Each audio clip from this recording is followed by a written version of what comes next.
ত্রয়োদশ জাতীয় সংসদ নির্বাচনে বিএনপি গণ অধিকার পরিষদের আসন সমঝোতা হচ্ছে না। দলটি এককভাবে ৩০০ আসনে প্রার্থী দেওয়ার সিদ্ধান্ত নিয়েছে। সোমবার দলের বৈঠক শেষে ৭১কে এমন তথ্য দিয়েছেন গণ অধিকারের উচ্চতর পরিষদের সদস্য ও গণমাধ্যম সমন্বয়ক আবু হানিফ। বলেন, জাতীয় নির্বাহী কমিটির সভার সিদ্ধান্ত অনুযায়ী দুটি আসনে বিএনপির সাথে আসন সমঝোতায় যাচ্ছে না গণ অধিকার পরিষদ। এককভাবে দলীয় প্রতীকে ৩০০ আসনে নির্বাচনের করার সিদ্ধান্ত হয়েছে বৈঠকে। এ সময় তিনি জানান, আগামী ২৫ ডিসেম্বর পর্যন্ত তাদের মনোনয়নপত্র বিতরণ চলবে।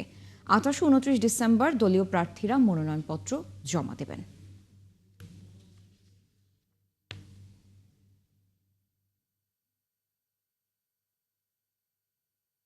ছিল সেখানে দল থেকে যারা মনোনয়ন প্রত্যাশী তারা উপস্থিত ছিল, এছাড়া অঙ্গ সংগঠনের দায়িত্বশীলরা উপস্থিত ছিল।